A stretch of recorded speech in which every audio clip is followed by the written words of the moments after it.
Conteúdo estudado, candidato aprovado. Colegas concurseiros, aqui é o Nelson, do canal Estudado Aprovado, e nesta aula nós vamos dar continuidade à matéria de informática, já encerrando a parte dos periféricos, que foi falado em aulas anteriores, para a gente iniciar as próximas partes. Tudo bem? Então, vamos relembrar algumas coisinhas aí importantes? Os periféricos, o periférico de entrada e saída, saída e armazenamento. Vamos relembrar que são as placas ou aparelhos que recebem ou enviam informações para o computador. Então, relembrando, a gente tem aqui, ao lado esquerdo, uma placa-mãe, e nela a gente recebe o quê? Os periféricos. Pode ser uma placa de vídeo, pode ser um slot de memórias, certo?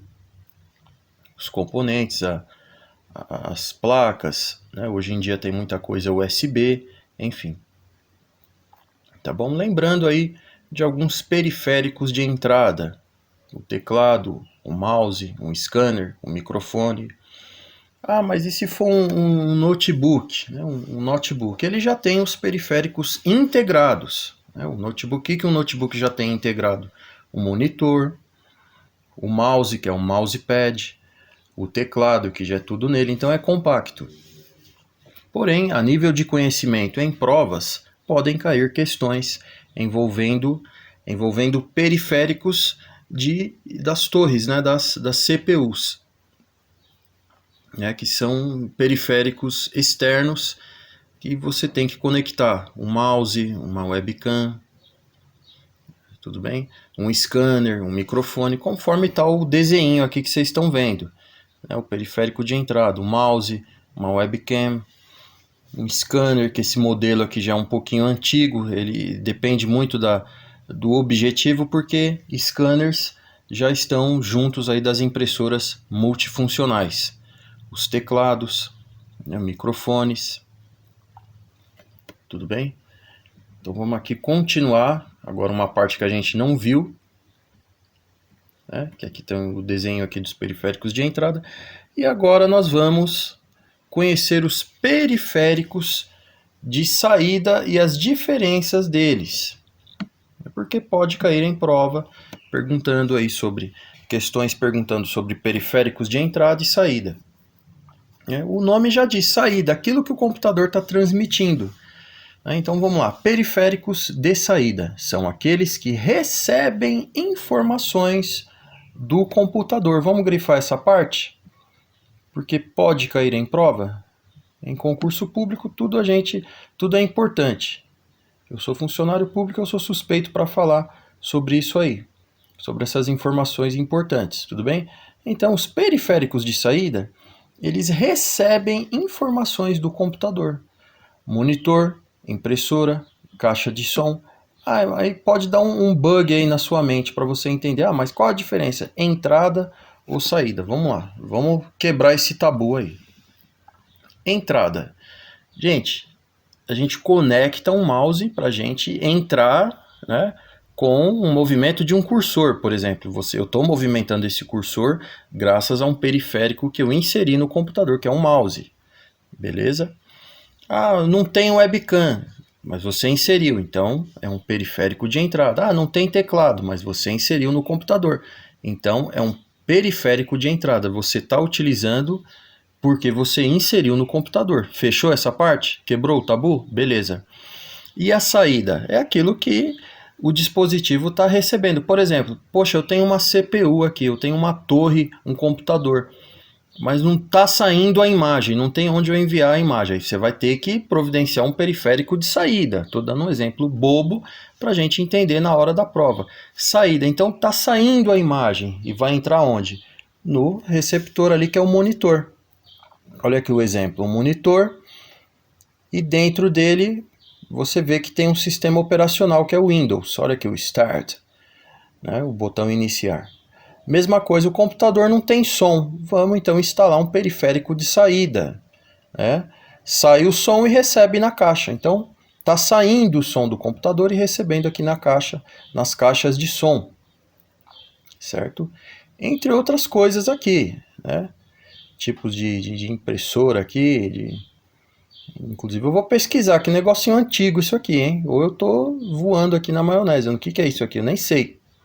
Tá parecendo uma impressora, né? Outra impressora aqui, esse aqui eu vou pesquisar, pode ser um interceptador aí, um telecomunicador, né, com a NASA, não sei. Olha que bacana aqui. Um projetor. Agora vai facilitar bem o nosso entendimento aí para a matéria. Periféricos de saída. Você tem a imagem no computador e transmite, né? A imagem sai para um outro dispositivo, que pode ser aquele telão, né? Que é projetado por esse equipamento aqui, muito bacana, projetor. Então, esses são, se você quiser anotar, os tipos de periféricos de saída. Então, tem uma questãozinha de prova aí de repente. Cite alguns periféricos de saída. Ah, mouse, teclado, monitor. Você já leva um 0. Saída, aqueles dispositivos que recebem os dados do computador. Então, você já tem que saber, no mínimo, esses daqui. Monitor, caixa de som, projetor, impressora e esse equipamento aqui que eu já me deu um bug aqui, né? Um copiador, eu não sei. Fiquei até curioso. Depois eu vou pesquisar. Tudo bem? Continuando. Periféricos de entrada e saída. Olha que bacana que a gente já está entrando numa questão aí atualizada. Lembra que eu citei impressora multifuncional? A gente já tem um desenho aqui. Então vamos lá? Vamos continuar. Periféricos de entrada e saída são aqueles que enviam e recebem informações para ou barra do computador. Exemplo, monitor touchscreen, drive de CD, DVD, HD externo, pendrive, impressora multifuncional, etc. Um breve comentário aqui pegando esse gancho. Não está caindo muito em questões de concurso periféricos de drive de DVD e CD, devido às atualizações, o uso do pendrive, que hoje em dia substitui o CD, o DVD, não é? Mas a nível de conhecimento é bom a gente não ignorar esses periféricos aí de entrada e saída, certo? E aqui embaixo a gente tem aquilo que eu citei, a impressora multifuncional. Mas por que uma impressora multifuncional é entrada e saída? Porque ela recebe uma imagem, né, entrando ali uma imagem no scanner, ela encaminha para o computador, é digitalizado, e também ela emite, né, e recebe também. O que ela recebe? Uma impressão. Ela está recebendo do computador, então acaba sendo um periférico de saída. E a entrada, ela está emitindo uma imagem para o computador. Você pega uma folha, você coloca aqui, ela escaneia para dentro do computador, certo? Ah, você imprimiu, então é do computador para ela. Isso daí que torna o processo aí de entrada e saída. Ficou claro, gente? Qualquer dúvida, comenta aí. Tá bom? Então, saindo aqui da impressora multifuncional, só um detalhe, a aula aqui é bem mastigadinha, tá? É como se eu estivesse ensinando aí para criança. Fique em paz. É exatamente para a gente tirar um 10 na prova e pontuar, porque cai em prova, tá? Então, ficou claro aqui? O periférico de entrada e saída? Então, um outro exemplo aqui. Você pode perguntar, mas o que é isso aqui? Isso aqui, gente, a imagem não está tão clara, mas ou é uma placa de vídeo ou é uma placa de som. Tá mais para placa de vídeo, certo? É um periférico de entrada, né? E também saída, porque você pluga no computador, o computador está recebendo a placa e também do computador para ela emite a imagem, certo? Então, acaba sendo um periférico de entrada e saída. Pegando o mesmo gancho, também em casos de placa de som. Eu usei muito há uns 20 anos atrás, aí, uns 20 anos, corrigindo, né? Não existe 20 anos atrás, existe há 20 anos. Eu usei uma placa muito famosa na época, chamada Sound Blaster. Eu usava no teclado, né, em instrumentos musicais, e na época era também um periférico de entrada e saída. Ela recebia o meu instrumento musical, emitia para o computador, ou seja, periférico de entrada. E também era um periférico de saída, porque o som do computador era transmitido nela. Esse exemplo de placa de som aí fica bem fácil da gente entender. Tranquilo? E aqui ao lado a gente tem uma placa de rede. Eu ia falar modem, mas não, é uma placa de rede porque o conector aqui é o RJ45, aquele conector ali, aquela saída para você conectar o cabeamento RJ45. Tinha também o RJ11, né, que era o telefone, os antigos modems, que hoje não usa mais. Eu sou das antigas, né, eu acompanho aí desde o Windows 95. E aqui a gente tem uma placa de rede. Mas por que uma placa de rede é um periférico de entrada e saída? Porque uma placa de rede, pessoal, ela pode receber, né, o sinal de uma internet através de uma banda larga ou de um ADSL, um modem, enfim. Ela recebe aqui o sinal de internet e ela também transmite um sinal de rede para um outro computador, que pode ser uma conexão IPv6, IPv6 ou IPv4. Aí já estou entrando bem num lado específico aí da rede, mas só para a gente entender, uma placa de rede, ela recebe informações da internet e pode também transmitir informações de um computador para um outro. Vocês já ouviram falar em rede doméstica, rede corporativa?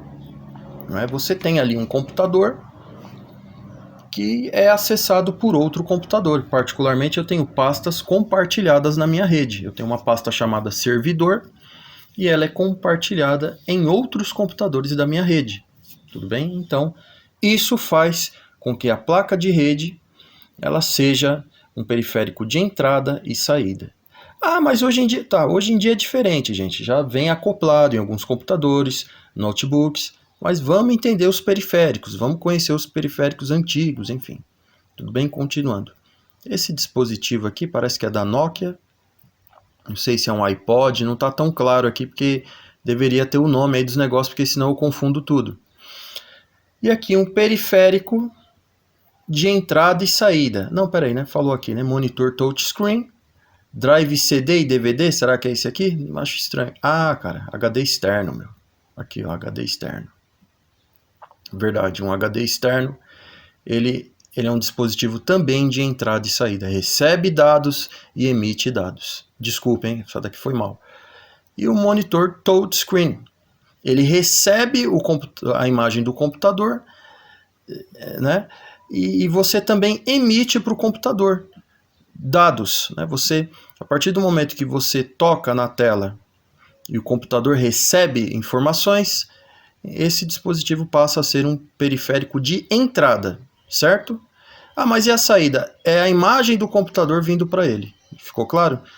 Um dispositivo um periférico aí de entrada e saída. Aqui é um fax modem, já que não é usado mais, mas assim, né, pra gente, a nível de conhecimento. Você recebe um fax, você emite um fax. Tudo bem? Ficou claro, gente? Então vamos lá, continuando. Periféricos de armazenamento. Muito cuidado porque cai em prova, viu, gente? Estou prestando concursos aí. Além de funcionário público, eu sou concurseiro, então eu tenho que estar por dentro aí de provas. Cai muito sobre armazenamento, hein? Vamos lá. Periféricos de armazenamento são aqueles que armazenam informações. Exemplo: pendrive, cartão de memória, HD externo, etc. Um breve comentário aqui. Gente, vamos trocar essa parte? São aqueles que armazenam informações, vamos converter para são aqueles que armazenam dados. Ah, mas não é a mesma coisa? Não é, gente. Dado é uma coisa, informação é outra. Certo? A partir do momento que eu te entrego aí, por exemplo, uma criptografia, né? Eu tenho ali dados. A partir do momento que eu te entrego um texto, eu tenho informações. Então, vamos generalizar aqui, vamos trocar. Vocês vão entender por quê. Então, periféricos de armazenamento são aqueles que armazenam dados. Por que dados no lugar de informações? Porque dentro de um HD, de um pendrive, você pode ter dados. Você pode ter música, você pode ter arquivo criptografado, arquivo compactado, você pode ter tudo. Sistemas operacionais, então são dados, né? Pesquisa mais a fundo que você vai entender a diferença. Porém, a nível de prova, de pontuação, se você quiser mentalizar como dispositivo de informações, fique em paz. Não vai interferir você tirar, você pontuar a prova, tá bom? Então vamos lá, vamos conhecer esses dispositivos que eu acredito que você já conheça a maioria. Aqui a gente tem um HD parece que aqueles HD um pouquinho antigo, né? Outro HD também, esse aqui de cima provavelmente é um HD IDE, que era um conector bem antigo, esse já é SATA, né? O conector SATA, pelo que eu estou vendo aqui, os dois são HDs internos, tá? Não são HDs externos, poderiam ser, tá? Você pode mentalizar também o dispositivo de armazenamento, um HD externo, não tem problema, certo? Pode ser um pendrive, cartão de memória, HD externo ou interno, tá? Não precisa ser necessariamente um HD externo ou interno. Você sabe a diferença? O HD externo é aquele que você conecta no computador como um pendrive, como você conecta um pendrive. E o HD interno é aquele que já está no computador, tudo bem? Essa parte então já está tranquila? Pendrive. Pendrive, praticamente aí a mesma coisa, porém o armazenamento dele é menor, a velocidade também é menor, depende muito aí do modelo. Tudo bem? Pendrive você usa aí no dia a dia, nas suas músicas, enfim, para salvar suas fotos, assim como num HD externo, tá bom? Aqui embaixo você deve se perguntar, poxa, o que é isso aqui? É um chip de celular? É bem parecido, tá? E tem também um chip de celular aqui que pode ser um dispositivo de armazenamento. Né? Aqueles cartões SD, cartão micro SD, certo? O chip do celular, só uma observação, ele já é mais uma questão assim de transmissão de dados, né? Recebe o sinal, transmite o sinal de internet, mas vamos focar no cartão SD, cartão micro SD, tá bom? DVD, você pode perguntar, poxa, mas DVD não dá para armazenar. É que é diferente, na época que a gente usava aqueles DVD-R, né? Qual a diferença? Você grava informações, grava dados aqui, porém você não tem como retirar do DVD, a menos que você tenha utilizado os famosos DVD-RW. Eu usei muito, era um DVD que você usava e regravava em cima. Claro que tinha um tempo de vida útil, né? Assim como o CD, a gente tem aqui ao lado. CD é clássico, né, meu? É uma coisa jurássica, né? Era o CD pirata, que era o CDR, o CD-RW, eu usei muito. Né? Então eram dispositivos que você gravava, regravava, era como se fosse uma fita cassete. Você regravava em cima, mas teria o tempo de vida útil. Tudo bem? Então, esses, pessoal, dessa parte aqui a gente conheceu os periféricos de armazenamento, dispositivos de entrada e saída. Eu me empolgo um pouco aqui na aula, gente, é porque eu sou suspeito para falar, eu sou analista de sistemas, eu gosto de comentar. Tá bom?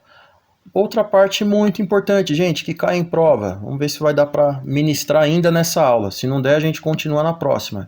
Lembrando que aqui no canal você acompanha as playlists, tá? Todas as matérias estão fracionadas dentro das playlists do canal.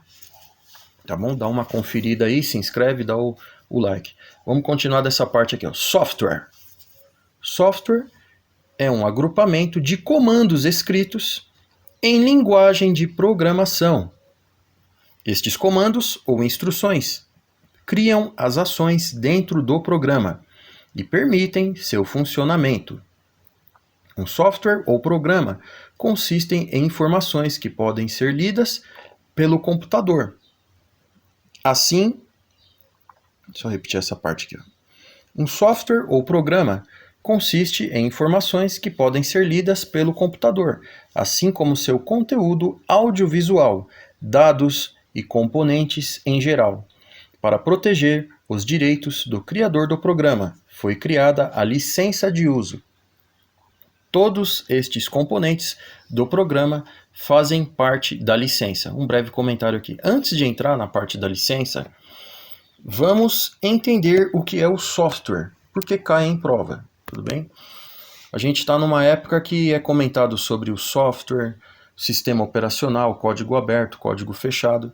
Então, gente, quando a gente fala sobre software ou aplicativos ou alguma coisa nesse sentido, a gente está entrando em linguagens de programação. Você pode criar um software na linguagem Python, né, outras linguagens aí que existem, Java, né? Então, só para a gente entender, o software, o que é o software? É o programa. Há muitos anos a gente falava, você tem aquele programa lá de editor de texto? Ah, tem o Office, tem o Word. Esses programas aí são software. Como fala que é o software ou programa. São desenvolvidos por programadores. Certo? É aquilo que faz você, poxa, eu quero gravar uma música. Você vai depender de um software que grave músicas. Tudo bem? E dentro dessa criação do software existe então a parte importante que é a licença de uso. Não é? Você pode criar um software para você, um software para outras pessoas usarem, mas tem essa questão da licença. Eu te dou um exemplo aí da Microsoft. Ela cria um sistema operacional, que é o Windows, e você tem aquela licença para usar. Quem não tem a licença, normalmente usa versões piratas, que não vale a pena, porque você perde as atualizações em alguns casos. Desculpa. Tudo bem? Então, continuando. A licença é o que garante o direito autoral do criador ou distribuidor do programa. A licença é um grupo de regras estipuladas pelo criador, distribuidor do programa, definindo tudo o que é ou não é permitido no uso do software em questão. Por exemplo, gente, um breve comentário. O Google Chrome, ele é um software, ele é um navegador, só que alguém desenvolveu. Inclusive, alguns navegadores eles permitem que outros programadores façam melhorias e tal. Nisso eu já entro no universo Linux, que é bem diferente do Windows. O Linux ele já é voltado mais para os programadores, porém já existem versões similares ao Windows. Se você quiser conhecer, você digita aí no campo de pesquisa, no chat PT aí, que é a nova moda aí do momento, ou no Google. Linux Ubuntu. Aí você vai ver que o layout dele é bem parecido com o Windows. Tudo bem? Então, essa parte da licença pode também cair em prova, gente, porque é aquilo que dá o direito aí ao autor, né? Os direitos reservados dele. Por quê? Ele pode criar um software freeware que existia há muito tempo, acho que existe ainda, que a pessoa pode usar, ou aquele trial, né? Você usa o software por 30 dias, ou você usa o software numa versão gratuita e pode transformar o software em uma licença Pro. Né? Existem softwares assim, antivírus, otimizadores. Né? Quer baixar um otimizador bem bacana aí para a tua máquina? Pesquisa ou acessa o site yobit.com ou pesquisa no Google ASC Advanced System Carry e você vai baixar alguns otimizadores. É uma rede aí de software muito bacana. Não é? Então aqui a licença é um grupo de regras estipuladas pelo criador ou distribuidor do programa, definindo tudo que é ou não permitido no uso do software em questão. Então, para a gente matar essa parte aqui, a licença é aquilo que é liberado pelo desenvolvedor. Tudo bem? O desenvolvedor é a pessoa que comanda ali o que vai ser permitido ou não. Tudo bem? Agora uma parte também muito importante, pessoal, a classificação dos softwares, dos tipos de software. Então vamos lá. Os softwares podem ser classificados em software de sistema. O software de sistema é constituído pelos sistemas operacionais, SO. Estes SO que auxiliam o usuário para passar os comandos para o computador. Ele interpreta nossas ações e transforma os dados em códigos binários, que podem ser processados. Um breve comentário aqui. O software ele pode cair também, gente. Esse software de sistema operacional eu já vi em prova cair como OS, né? Operational System, do inglês, né? Operational System.